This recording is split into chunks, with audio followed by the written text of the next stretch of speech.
Hey, true crime fanatics, this is Claire. And I'm Andy. You're tuned in to the Homicide Hobbies podcast, which is a podcast for people who love to hear about the horrendous crimes that people commit. Enjoy. What do you have for us today? Our sumbitch this week is John Reginald Halliday Christie. It said that John killed at least 6 women from 1943 through 1953 in England. What's it? What? You said it said. What's it? The newspapers, the police, you know. Did he do it or is it just said? He's a serial killer. You know how with serial killers, you're left to speculate whether or not there's a possibility of more victims. So for what he ends up being convicted of, it's between the time frame of 1943 to 1953. Can we just point out, I don't appreciate you saying I do not. All right. Claire's feeling spicy today. And also, like many serial killers, John kept trophies of each of his victims. Some serial killers keep their victims' IDs. Some keep their victims' panties. Some have kept jewelry. Claire, you want to guess what his trophy of choice was? Pubes. Yes. Seriously? Have you heard this? Yeah. I sure fucking didn't. I was a good guesser. Or a bad one. Maybe I got too much into the mindset there. That was fucking weird. Yeah, it's really weird. Because I had written down next, why none other than a clump of pubic hair. You assumed I was going to guess wrong. I don't know if I'm happy or sad that I was right. You should, I don't know. I had confidence in you that your brain wasn't going to be on that pervy level, but... No, dude. You know where my brain hole was? It's just like, if he's collecting underwear, what does he do if they don't wear any? And then I was like, next, I guess pubes. And then you said, guess what he collected? And it just came out. Well, I would have guessed like a lock of their hair. Well, technically it was. Yeah, it sure was. All of John's victims were rendered unconscious, raped while being strangled to death, and eventually disposed of. But John liked to keep the bodies close so he could revisit them. With his Pepe? Yep. Fun fact, it's determined that John suffered from necrophilia. More specifically, he's classified as a romantic necrophile. Hold up. Can you say they suffered from it? Because I feel like he enjoyed it. So, he did enjoy it-ish. Now, a romantic necrophile... Nobody was making him put his penis in a corpse, Andrea. I'm going to say he wasn't suffering. It's not like one of those magnets that are going around. Oh no, it fell in. So, let me know when you're done, okay? You done? I'm so, finished. A romantic necrophile, these are very mild necrophiliacs. What? So I didn't realize that there was like that's because it's fucking made up. You're either fucking a corpse or you're not. There are no degrees of it. It was just the tip. So there is, because these shut up. The romantic necrophiles, they are people who cannot bear the separation from their loved ones, and they don't seem to agree that the loved one has passed away. So a lot of them mummify their loved one's dead body or parts of them, and then they continue to relate to them as they did during life. So they might eat dinner with them still, or dress them up and sit and watch TV with them, or dance with them. No. But occasionally, while they're dating their deceased significant other, they might romantically kiss them. And in extreme cases, the killer might even unearth the body to commit sex acts over and over. The maggots. They are. So, but he is classified as a romantic necrophile because he didn't use them for just sexual pleasure. He also talked to the bodies. He spent time with them. He had breakfast with them. He has some issues. So that's what he was suffering from, the other issues. All right. So let's talk about John. John was born... What the fuck were we talking about? We're just now. Damn it, Claire. I was giving you a summary. So John was born April 8th, 1899 near Halifax. John was the 6th of 7 children in his family. He had 5 controlling older sisters. He was either coddled or tormented by his sisters. It was either one or the other. Sounds like your youngin'. They don't no. He's the tormentor in this house. They were raised by their overly strict father, who was very violent and abusive to all the kids. He was a carpet designer. His father's name was Ernest John Christie. Hold up. He didn't... Hold up. Clearly we're setting the path for some daddy issues. His dad designed carpets, and he's later going to collect said carpets. Yep, he sure is. That's pretty good, Claire. Starting to connect some dots here. Apparently, me and this feller connect on an odd level. That's funny. I do not collect carpets of any variety, just so we're clear. Ernest didn't seem to be fond of his children. Is it because they were alive? Pretty much. He would resort to physical discipline for petty things. And the children's mother, she was an amateur actress, and she was either overly protective or coddling John because he was her favorite child. I think she was one of those that wanted a boy, and she kept cranking out the girls. So when she finally got her baby boy, she either was like super protective of him or whooping that ass. So for John, it was either treated with one extreme or the other. And as for John's sisters, they like to dress John up as a girl and call him a pretty little baby. So I think they knew that their mom favored him, so they went out of their way to fuck with him. And then as John got a little bit older, we're talking still young, but a little bit older, when John was around his sisters, he found himself becoming sexually attracted to them. Turns out he liked getting spanked. Apparently. So he kind of resented them for dressing him as a girl, but yet turning him on, and it made him sexually repressed, which enraged him. Academically, John excelled at math, particularly algebra. He also did well in history and woodworking. When he was tested... Woodworking. Which is kind of funny that he's sexually repressed. He had a lot of wood. Later, John has his IQ tested, and has an IQ of 128.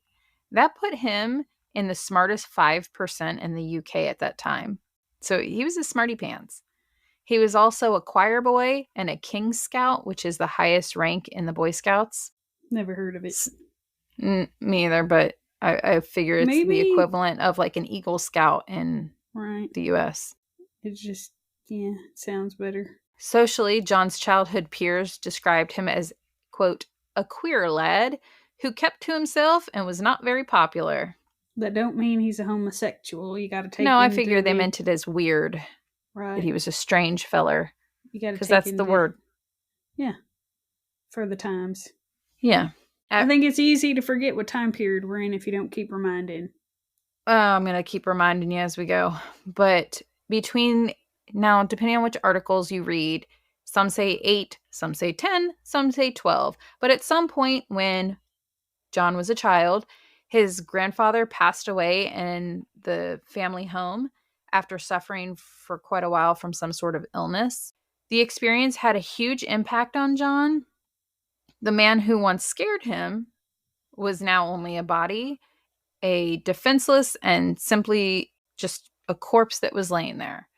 And he said after this experience, he was never scared of death or a dead body, but he more or less developed a fascination over the idea of a corpse. Standing over his grandfather's dead body, it gave him a sense of power, which I can honestly tell you that as a child, if I had to stand over a dead body, I would not be thinking about how powerful I feel. How is it powerful? Because he's alive and that person's dead. If he wanted to stick his finger up his grandpa's nose, his grandpa couldn't do shit about it. Not where I thought you were going with that finger. So I was like, whoa. That's not a power thing. John began hanging out after that in graveyards, going around smelling the roses that were put on the different headstones. Somebody needed to show him where the flower gardens were. He also really enjoyed going into the cemetery crypts that contain the remains of young children, and he would try to open the caskets so he could look at their dead bodies. Somebody needed to point him the direction of being coroner. Well, I feel like he would have become the feller in my other case. It's nice of you to claim him.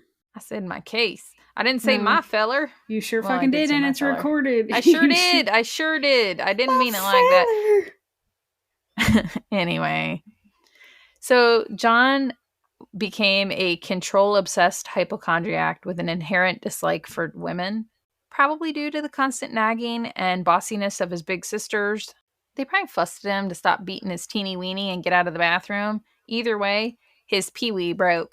He became sexually dysfunctional as a teenager because he apparently attempted to have sex with a girlfriend, but when his wee-wee could not perform, his teenage peers would nickname him Christie No Dick or Reggie No Dick or Can't Do It Christie.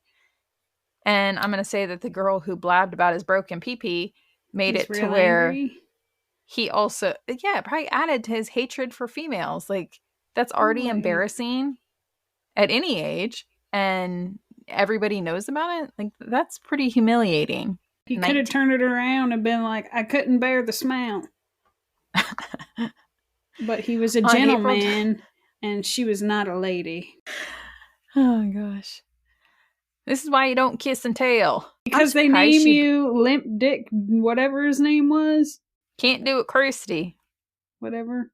That's not why you don't kiss and tell for fear of whatever nicknames. It's private matters. Well, I'm surprised that she was willing to blab because this is still back in the day. Like, you're not supposed to be having sex out of wedlock, which makes her into a skank. So I don't understand her going around being like, his dick don't work. And be like, okay, and you're a skank. Maybe he don't like the skankiness. On April 22nd, 1913, John got a job as an assistant projectionist. And a projectionist is pretty much what you would assume. Theater? He would assist the movie projector operator person. Not to age myself, but I remember in elementary school having the projectors. Huh. I don't. It's because your brain hole's leaky. Just kidding. In September 1916, John enlisted in the British Army. To put that in perspective, he was 14. What year? 1916. Well, it's in the throes of the wars. Beginning, yeah. At 15, John left school because his number was called up, and he went to go serve in World War I on April 12th, 1917. He served as an infantryman. A year later, so April 1918, John's regiment was sent to fight in France. John worked as a signalman at that point, or a radio man. Mm-hmm. And by June of that same year, 1918, John was injured in a mustard gas attack. Okay, so my thoughts on this fella are changing because he went through a lot of shit at a very young age, so his mental issues are probably very much war-related. No. His issues, I feel like, as we get further into it and you can kind of hear, then we can talk about where you think his issues came from. But he's already hating women because they're making fun of his broken penis. Like, right, that was all before the war. They sent him off to war with all of that, and he's a smart lad. And then he's so far he's got my sympathies. He's got a willy that's limp, and he might very well die. And he's off battling for his country, and that puts him in what kind of mindset? The people he's sitting there sending to protect have not treated him so kindly. He just was trying to get his little carrot wet. So he ends up spending 1 month in a military hospital. Now, John claims that the mustard gas attack blinded him temporarily and caused muteness. John insisted that his muteness lasted just a little over 3.5 years. John claimed that the attack permanently affected his ability to speak loudly. Now, some believe that his loss of speech or inability to speak loudly was to gain attention, or was due to him being a hypochondriac, or was simply just a mental situation for him.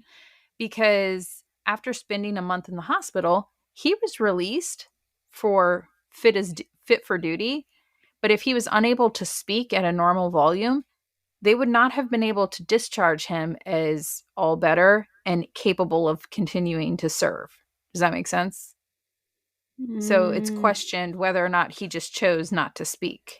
I don't know, because I could also see them, considering the times again, is that he doesn't need to be in there. This is still when all the shit's going down. They need rooms for people who are actually not able to eat and chew. His issue is he can't talk real loud. You're fine. Go on now, you can serve. You can pull a trigger. Turns out you don't need to open your mouth hole to be able to do some killing.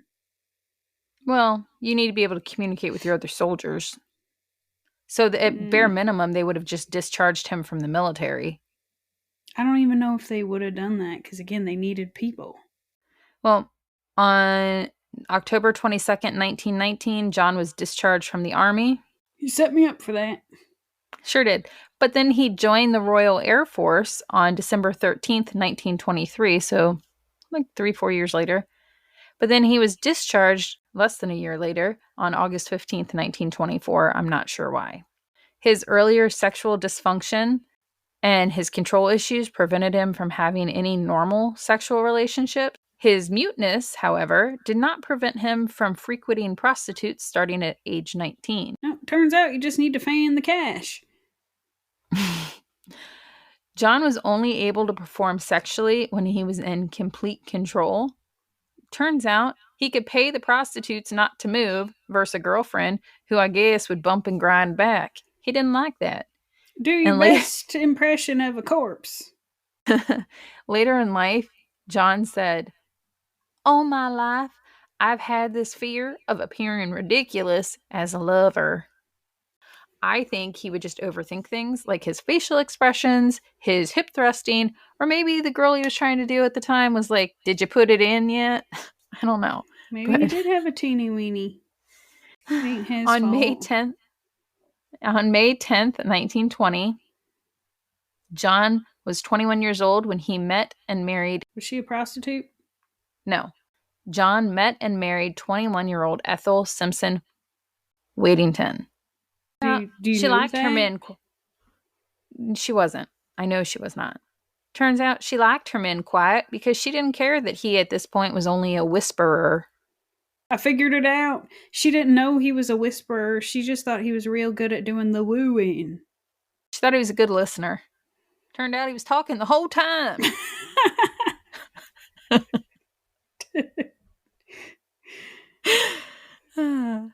John often suffered from impotence when trying to satisfy Ethel, and her way of dealing with his non-functioning weenie was to put a finger in him. his butt.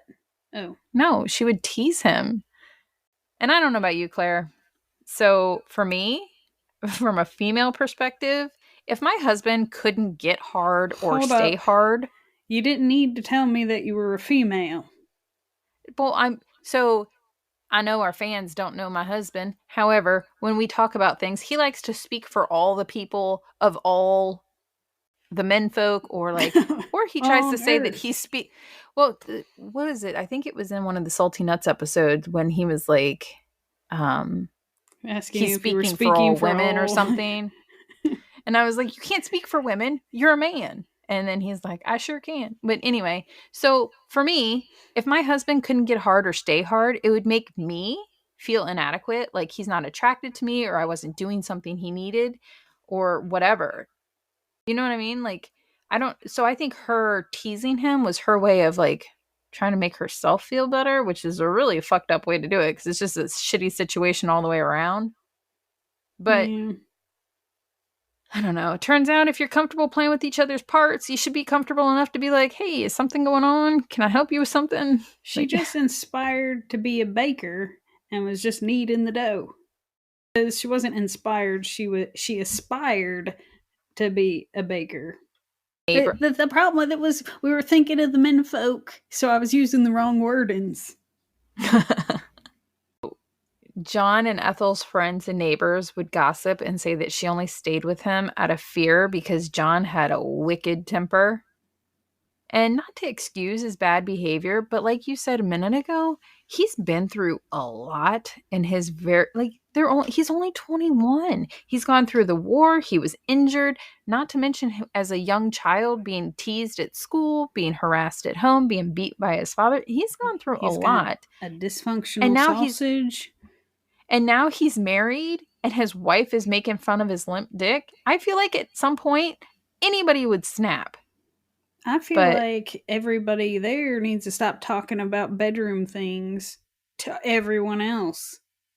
Turn the right? radio on. Read a book. So Quit John turning to continued. collecting pubic hair. What? Ew. So John continued to visit prostitutes regularly despite being married.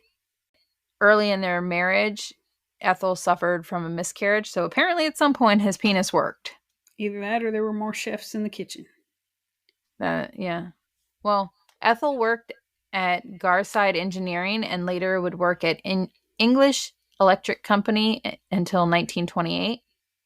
Now, John, I'm going to give you a run through of this guy because at this point he's no longer in the military. He's married. He's supposed to be adulting. But he worked a variety of jobs, including one as a postman.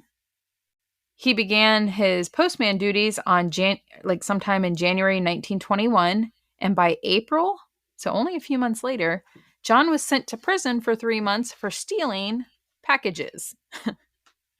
Hey, I wonder if this fella was related to your mailman. Maybe it's like down the line because your mailman done stole your Christmas presents I sent you and Dave. Do you want me to ask him if he collects pubes? Yeah, let me know how that goes. Like, although you mailing me dog hair might make it seem like I'm trying to sell some. That just sounds weird, okay? God. So Claire wanted some of the cherry seeds. Weird. It is weird. Claire wanted some of the cherry seeds off my cherry tree, and I sent her 2 envelopes because half the packages I send her go missing, and she received 1 envelope, and some of the cherry seeds were crushed. Well, the other envelope was a little bit heavier, got sent back to me because it needed more postage. And she said, this time, to freaking package the shit, don't just stuff seeds in an envelope. So I vacuumed with a dog groomer vacuum my husky, who is currently having a blowout with his fur, and I contained all that there fur that I brushed off of him, stuffed it in a gallon Ziploc bag as packaging material, and stuffed that there envelope in there so those seeds were protected, and I mailed it to Claire. Can I mention I often find myself being told I'm the hippie of the family, and here you are using an all-natural packing material. Exactly. I was creative. It was free, it's all natural, and my dog is happier for it. So I feel like I accomplished a lot with that. And nobody stole my seeds. Yeah, they sure didn't.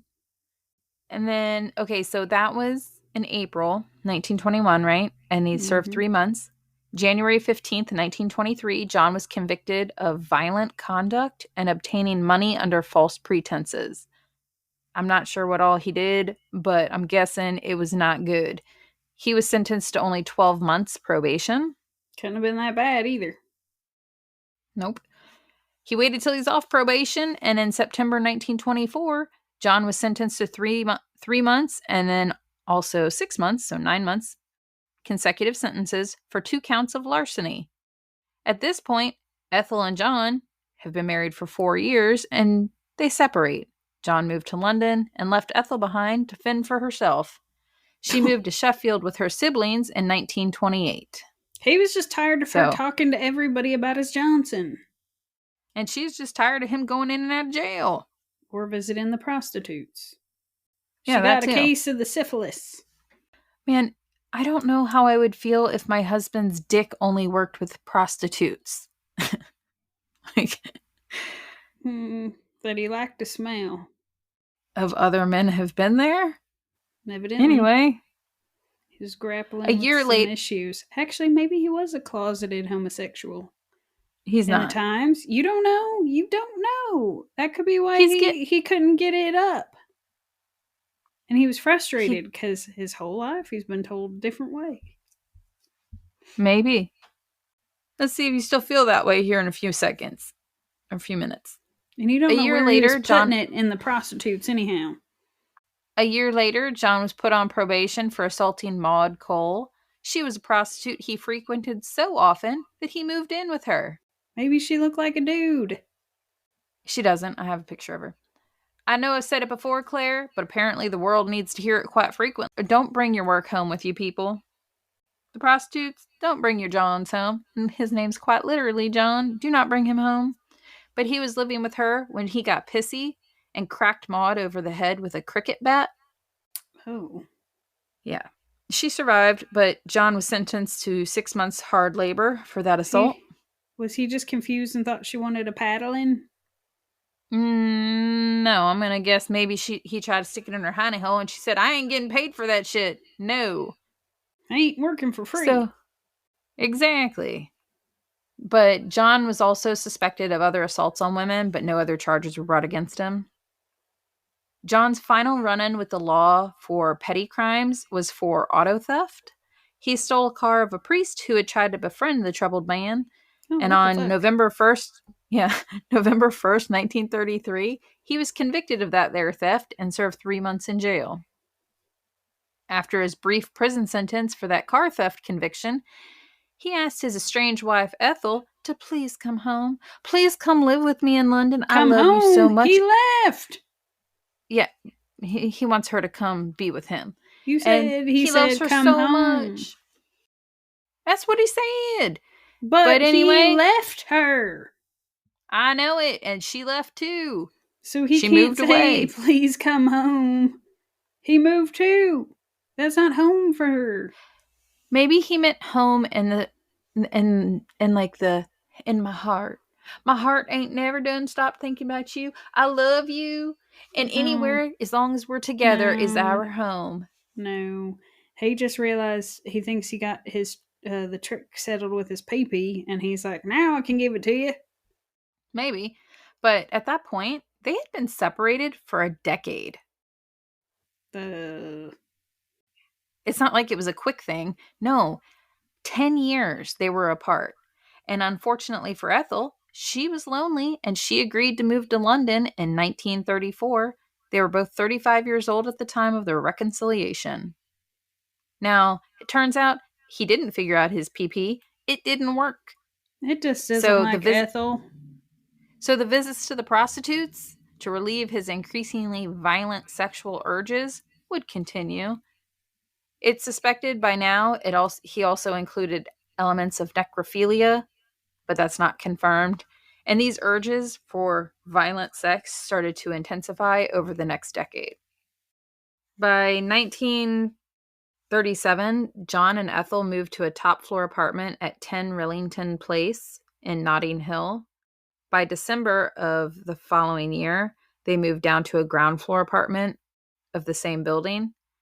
Now, the apartment they lived in was very run down. It was in what was considered a sleazy part of town.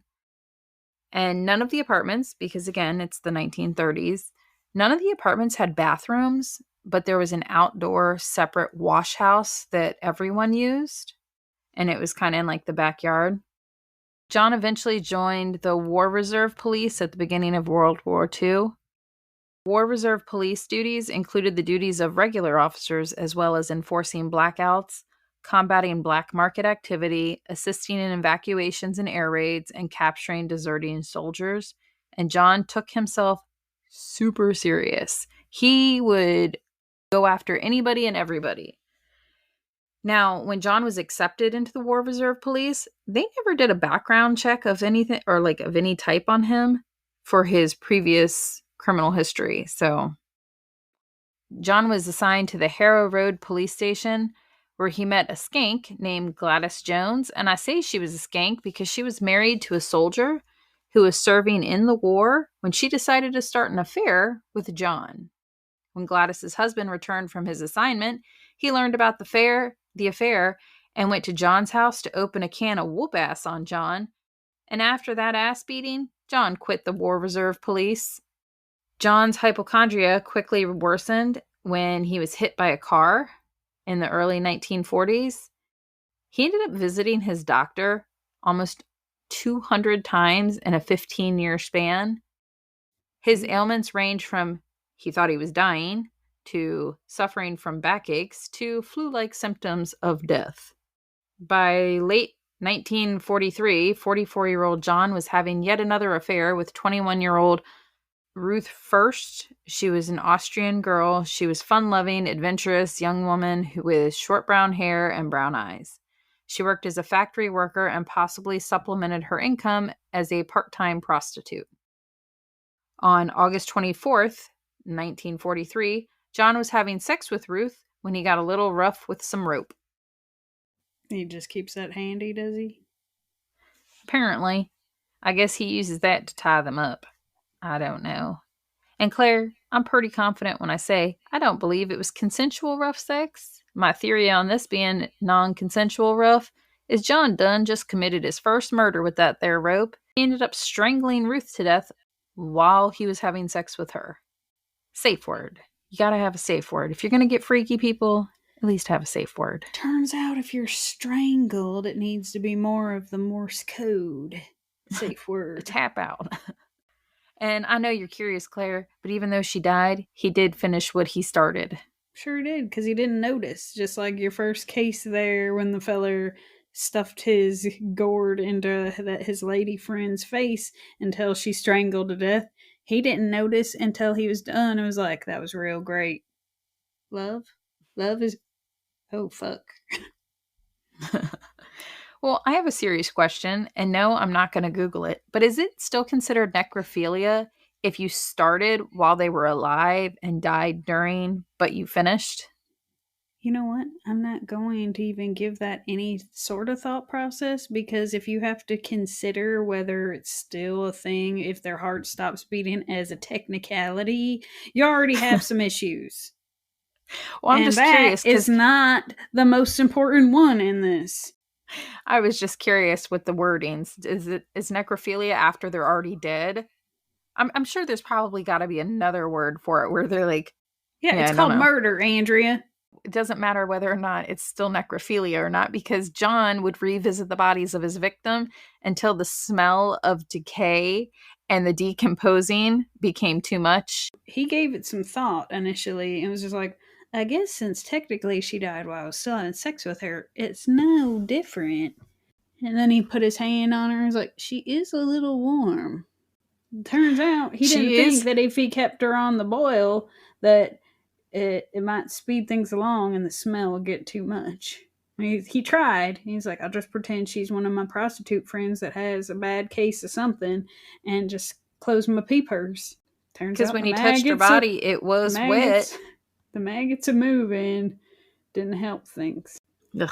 Oh, and by the way, John killed Ruth in his and his wife's bed while she was away visiting her family. I thought you were going to say while she was sleeping. Like, no, I don't believe she was asleep during that at all. You just said it was rough sex. She's getting smacked with limbs and rope. Just like, I said, quit it. Now go to bed. And then he started strangling his friend there. And then he's just like taking out all his aggression that he has for his wife. It's a weird situation. Where does the pube collecting come into this? He just killed his first victim. Now he's going to snip and put it in a tin. And instead of being remorseful with scissors, I don't know. Said, for what? Oh, because it was a trophy. I guess he wanted to stick his nose in it and take a whiff. I have no idea. I bet he petted his face with it. He probably did. I just mentally pictured him rubbing it all over his face and sniffing it. Like it was a lucky rabbit's foot. It's disgusting. Instead of being remorseful, John was thrilled with the power he felt at the end of Ruth's life, literally slipping away in his hands. And with that desire to keep Ruth close, he hid Ruth's naked body under the floorboards of the living room, but then he would later move her into the backyard garden while Ethel was at work. But he didn't want her to get jealous. I think it's absolutely crazy that he popped those floorboards up so that he could keep her down on the floor so he could still go down there and visit her. Well, he had to rub one out. what your hand's for, fella. Turns out he's like, this is a great idea. I don't have to clean up anything. Ew. And Ethel was just getting mad because she had the fancy hand lotion and she wanted to know where it was all going. It's gross. Tell me that's not what he was doing. I cannot. But Ruth would soon be joined in the garden by John's second victim, Muriel Emile Eady. Muriel was a short, chubby 32-year-old neighbor of John's who suffered from chronic chest pain from bronchitis. She was constantly hacking up phlegm and constantly complaining about being in pain. Nothing about some wheezing makes me hot. Right? On October 7th, 1944, after convincing Muriel that he had a cure for her bronchitis...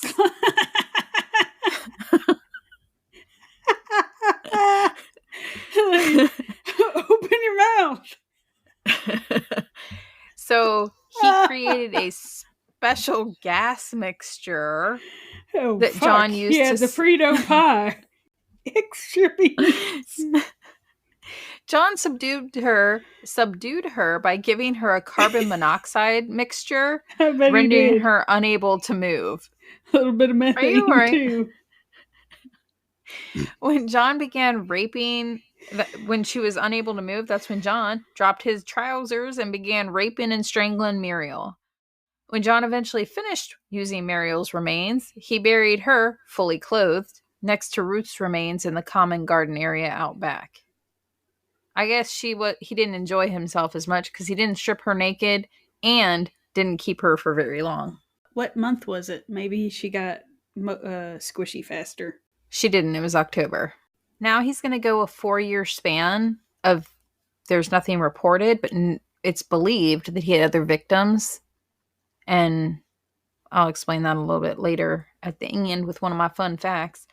But the next confirmed situation was by 1948, 24-year-old Timothy Evans and his heavily pregnant wife, Beryl, moved to Rillington Place, the same apartment complex as John. Did you say Beryl? Yeah.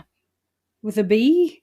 With a B. B-E-R-Y-L. Beryl. Somebody named their daughter Beryl? I mean, I looked it up on Google on how to pronounce it. That's what it said. Sure, fucking seemed a mean thing to do, but all right. Soon after moving into the top floor apartment building, Beryl gave birth to their daughter, Geraldine. Timothy struggled to hold a job because he had an IQ of 70. He was essentially the equivalent of a 10-year-old. Now, people with an IQ of 70 are at risk of being highly suggestible. Timothy also had a violent temper. He was basically a kid. Temper tantrums and a guy that moved into John's building. Now, soon after giving birth to Geraldine, Beryl found out she was pregnant again. She was afraid that she would not be able to care for another child since Timothy struggled with keeping a job, and one infant was already hard enough. That there thoughtful neighbor of theirs, John, why don't you know, Claire, he offered to abort that baby for Beryl. Because all the doctoring he does. He's right. Like, that's all right. I got a cure for that.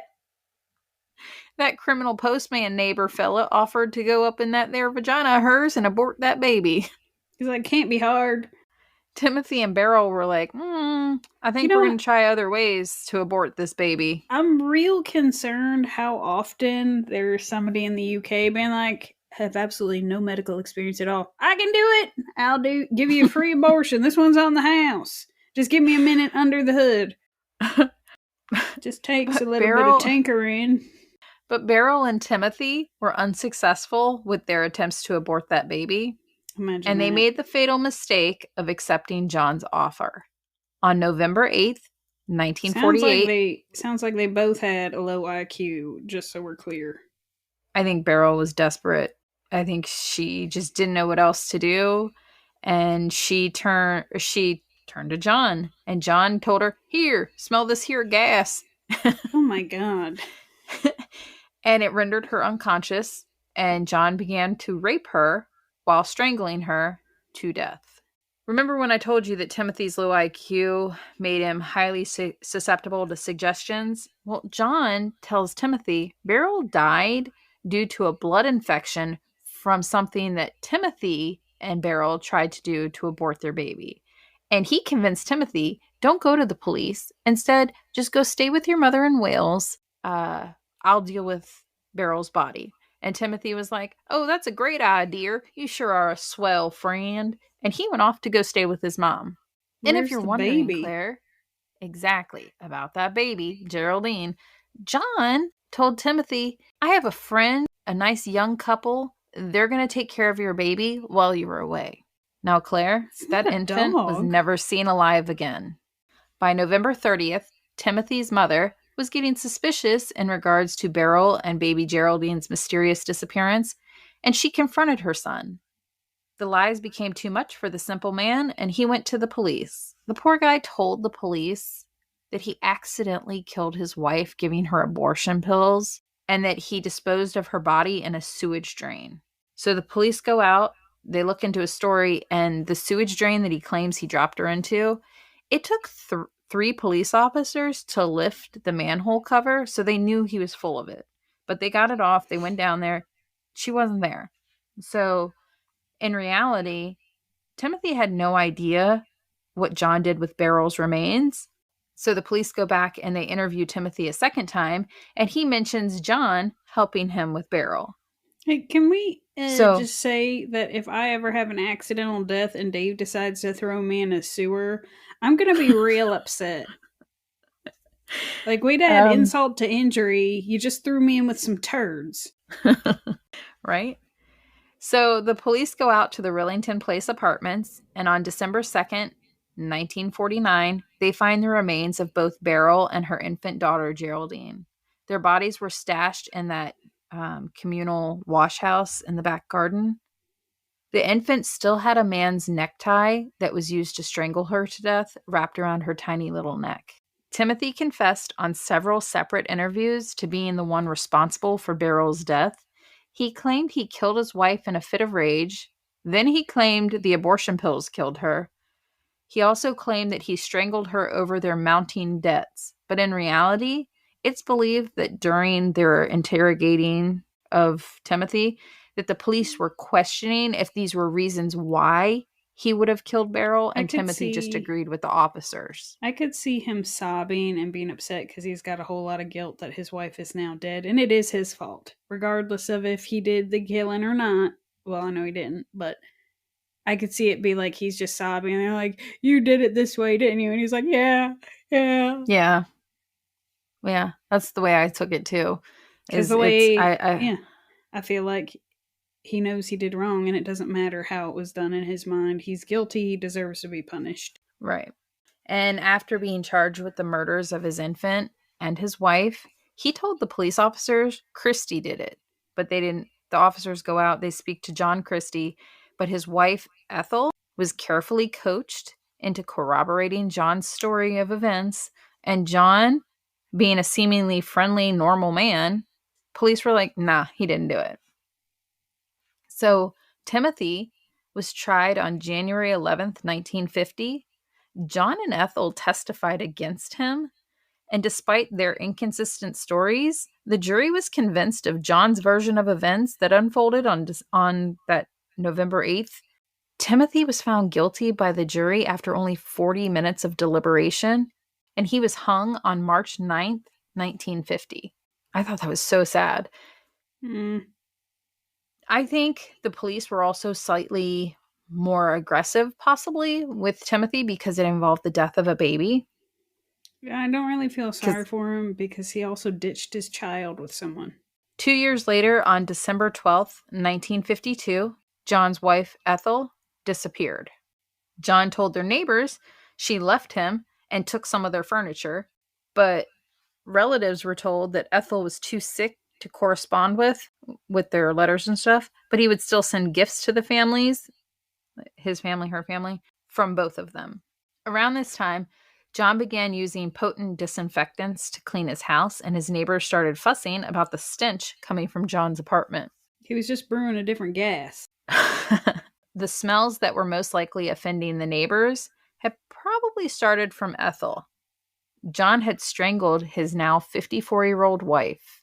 He kept Ethel's body in bed with him for 3 days before disposing of her body to keep her close. Her body, unlike John's other victims, did not appear to be sexually violated. John He never did put a could get it up pillowcase. when she was alive. Why would that change as she died? I have no idea. Maybe he was really trying hard to get it up for her, and then he accidentally strangled her. No, he 'Cause saw he's her like, "This grab works the with the magazine. And John did put a pillowcase over her face and bundled her Oh. body in a blanket, along with several of her dresses. he tried to pretend she was someone else. Well, I think he was trying to make it look like she left with stuff in the dresses with her. Or he was wearing them. He put her body under the floorboards in the front parlor. Now, John would go on to kill 3 more women over the next 3 months. His next victim was a sloppy, drunk, 6-month pregnant prostitute named Rita Nelson. That was a little rude. Right? But that was in the articles that I was reading. She was drunk, sloppy drunk. They also worded it as heavily drunk. I forget what else they said, but she was drunk as a skunk and 6 months pregnant, and she was a prostitute. She was 25 years old. John offered to help Rita abort that there pregnancy. Naturally, he's got experience now. He sure does. And just like with Beryl, John told her that breathing in this special inhaler thing would abort that there baby. Now, somewhere in the mix of this plan, Rita and John get into an argument. She grabbed a frying pan and whacked John in the head with it. It's because she saw him unclipping his belt. He restrained the young woman and gassed her into a paralysis state, and then he proceeded to strangle her to death while he raped her limp body. Rita was last seen alive on January 13th, 1953, and it's believed that John killed her on January 19th. Her remains were stashed in an alcove behind the kitchen cupboard, which I do have a picture of like how it's set up. Kathleen Maloney, she was 26 years old. She was also a local prostitute. She too was gassed, raped, and strangled to death with her stocking sometime in February. But John was sleepy after he doing his thing with her remains, and he propped her up and left her at the kitchen table. And the next morning, after having him some breakfast and his morning cup of tea, John put a diaper on Kathleen and stashed her remains with Rita's in the cupboard. Question. By any chance, did you look into any of the abortion laws or anything that were in place around this time? Because I'd be curious what the punishment was. No, but I can look right now. Because that could also be why the husband that got hanged, that he didn't want to admit they were trying to do an abortion initially. Because you know how, like, the punishments were pretty severe for some stuff, even for doctors. So that could be why the ladies were trying to do the at-home, do-it-yourself fixes and were desperate. But then if they're all quiet about it, and that could be why he disappeared and went to his mother's, because if it would have come out that they were trying to perform an abortion, that the two of them would have been in a lot of trouble. It was a criminal offense. I don't know. I ain't finding it. I was just curious. Because it's all about, like, now. And basically, the Abortion Act in 1967 was amended, and that it was a crime for a woman prior to do anything that would produce a miscarriage, or for another person to help her to do so. In 1967, it became legal as long as it was performed by a registered medical practitioner. I would assume it was pretty strict of a punishment, but I'm not 100% sure. I'm just curious if it was like a punishable by death, or like 10 years hard labor and most people didn't survive it kind of situations.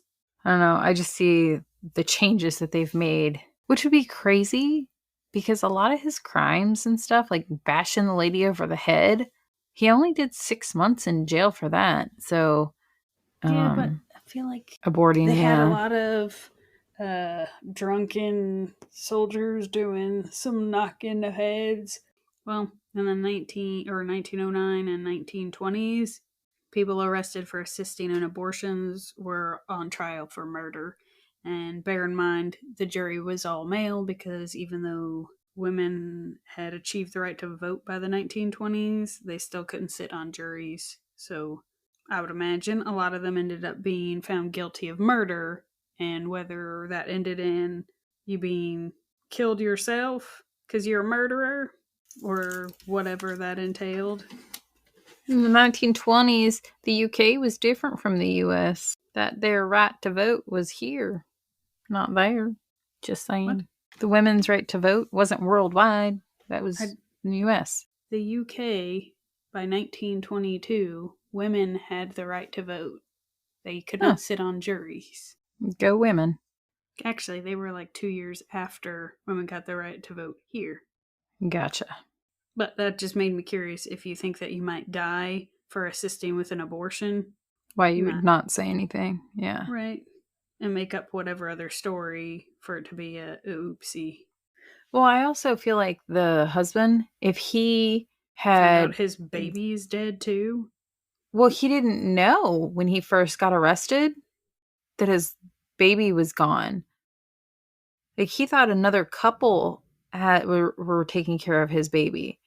So that in itself is stupid, though. Oh, some stranger, they're going to watch my child for free? Well, all right, you're pack my bags. You're thinking of it as a woman with a whole brain. You ain't thinking about it like a man. And back in those times, the men didn't really help with the child, like the raising of a child, let alone an infant. I just think of my 10-year-old, and it's like, if I tell my 10-year-old, you don't have to do this, they're like, okay. So that was a lot of work that he wasn't going to have to deal with. So I think he was more than willing to let people that were capable of taking care of a baby take care of a baby. And I feel like if John was just, it probably was pretty simple to be like, you don't know how to take care of a baby. I've got a lady who's married. But his mom did. Yeah, but you're going to need to be there for your mom. You don't need to deal with the stress of an infant. Your wife just died. You go, you get your brain on straight, and I got somebody that can take care of this here baby for you. Seems like you is the way I picture it. Yeah. But anyway, so he killed Rita, helping with her baby, right? And Kathleen Maloney, he killed her with her stockings. He strangled her with those. Both of their bodies got stuffed in the cupboard. His third victim was Hectorina McLennan. She was 26. The two of them, John and Hectorina, had a fight, which ended with her being strangled by the collar of her own shirt. To make sure she was really dead, John gassed her and then strangled her just to make sure she was dead, and then had sex with her dead body. And then afterwards, he propped her up at that there table, and he had a meal and a cup of tea with her remains. Naturally. Now, she was murdered March 6th, 1953. And then John stuffed her remains in the cupboard of that alcove with the other lady's remains. And then he put wallpaper up over the opening just to kind of hide that little cupboard stash area. It's like a pantry. He stuffed them in there, closed the door, put up, or not close the door, but like put up wallpaper. Like that was going to magically make it disappear. He found a family and pretended that he was a landlord to his own apartment. And he collected 3 months rent, first month security, and a deposit from that family. And he moved out March 20th, 1953. They moved in. John took their money and took the fuck off. That family, by the way, was evicted within 24 hours. The true landlord was renovating the now empty apartment 4 days after John had moved out. Now, an upstairs family was granted permission to come down into John's old apartment and use the kitchen. The husband was trying to put up a shelf, and he was tapping on the walls to figure out where would be a good spot to hang the shelf, right, in the kitchen.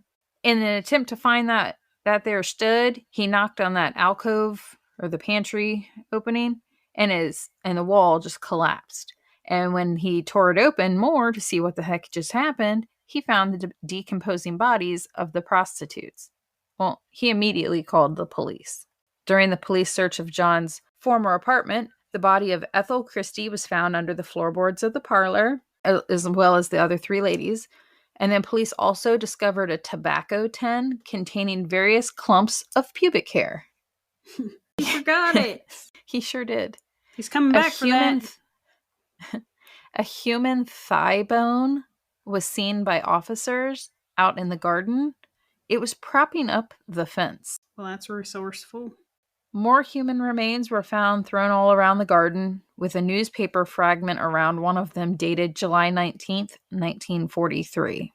Now we're in 1953 at this point, so I feel like this was a huge case for the police. And these remains were later identified as Ruth First and Muriel Eddy. A manhunt at this point was issued for John Reginald Halliday Christie. And 10 days later, on March 31st, 1943, John was broke and was spotted by police on a bench. He was carrying a newspaper clipping that referred to the arrest of Timothy Evans, the dad and husband. Once arrested, John admitted to 4 murders without even being pressed about them by the police. He's just like, so I murdered these 4 people. You probably done found them in my apartment. Can I have my pubic hair tan? I need to rub it on my face. I'm real sad I left that behind. It hasn't smelled right for weeks. John told police that he strangled his wife to put her out of her misery. He said it was a mercy killing. Maybe he burns the pubes like sage whenever he moves. Oh, he definitely forgot it then. He just hadn't lined up his next place of living. But he said he killed Ethel. It was a mercy killing. He said she woke up and he realized she was choking and her face was turning blue. So he decided to strangle her to speed along her death to help ease her woes. He took the same first aid you did. Choking victim, finish her off. I, again, have no idea what you're talking about. Mm-hmm. He then stated he was forced to kill Rita Nelson, Kathleen Maloney, and Hectorina McLennan when they became aggressive with him first, and they tried to take advantage of him, and he was left to defend himself. Does anybody believe that? No. They started tripping my clothes off. I was taken. Now, when the police are like, okay, well, what about the bodies in the garden? John was like, oh, yeah. I killed them. I killed them too. Oh, and you know what? I done also strangled Beryl after offering to abort that there baby she didn't want. But interesting, he never confessed to killing the baby, Geraldine. He stated he murdered Beryl as a mercy killing because of their pregnancy situation. Mm-hmm. And he also confessed that his goal was to murder 12 women. I feel like that. He doesn't realize he killed the baby. He was just putting his tie somewhere. Or maybe he didn't realize that when she was talking about wanting an abortion, she's talking about the unborn child, not the born one. Oh, yeah. He was real confused. John's trial for the murder of just his wife began on June 22nd, 1953. He pled not guilty by reason of insanity. She talked bad about my penis. No, that's not his excuse, though. He said by reason of insanity. A jury of other men, he probably would have gotten off. Probably. Different wording, though. Found not guilty. I will not. And he would celebrate by petting himself with his pubic hair collection. He sat up there on the stand and described each of the other 7 murders. He said that was proof that he was crazed and incapable of being stopped and therefore insane. The judge told the jury they needed to only decide if John was insane during the murder of Ethel, not the other women. After 4 days of evidence and 1 hour of deliberation, the jury found John guilty of the murder. He was sentenced to death. Just a mere 2 weeks later, on July 15th, 54-year-old John Reginald Halliday Christie was hanged. Like, they knocked it out. They're like, guilty. 2 weeks later, string him up. So I feel like part of that was also limited food and such. So it's just like keeping people on death row for a ridiculous amount of time. Why? Well, they never even tried him for the other killings. What's the point? Yeah. Now, fun fact. Some of the pubic hair John kept has never been matched to victims. Did they match it to himself? They don't know who the pubes came from. It's just a question. Another fun fact, by 1965, after several investigations into the murders of Beryl and Geraldine, which the husband and father Timothy Evans was hanged for, it was determined Timothy was wrongfully hanged for their murders. he was granted a pardon in 1966 for his guilty conviction, even though he was dead. Well, but it doesn't besmirch his family, although he doesn't really have much one left, so. His mom, well, she might be dead by then, quite a ways later. And a side note on that there fun fact is lots of people still question that pardon for Timothy Evans because many believe John was just desperate to claim as many victims. Yeah. Including, like, to up his murder count. So he took credit for Beryl's murder. However, no one ever took blame for the murder of the baby. Whether it's questioned if they worked together or if John did it and just didn't take credit, or nobody knows. So you're just left to speculate. Just stupid and easily manipulated. I think so too. And on another side note, because I know you're super curious, Claire, a post-mortem report found that after John died, they done jerked his drawers down and checked out his Pepe. His genitals were in perfect physical, normal health. So it was just a mental thing that his Pepe did not work. And my final fun fact for this here case is John's executioner, Albert Pierre Point, was the same man who executed Timothy Evans. But that is my case of John Christie. It was an interesting one for sure. So I don't think the war had a whole lot to do with him murdering the prostitutes. No, you're not going to convince me that it didn't. He had a fucked up beginning of exposed to violence, being picked on. It clearly fucked with his head enough to make his Pepe broke. Yeah. And it was easier for him to believe that it didn't work. And then it's hard. Well, it's not. But it was difficult for him to aspire to that rock hardness with somebody pointing and laughing. So I can see where he was hostile. Normal. It is not normal for people to not be able to get your dick hard if somebody's pointing and laughing. I don't have me one, but I guarantee you if tonight I just point at Jason's junk and I'm like, let's do it, and then I just point and laugh, he's going to shield that thing and be like, hey, you're hurting its feelings. If you end up strangled and he saves a lock of your pubes, I'll know what happened. Ew.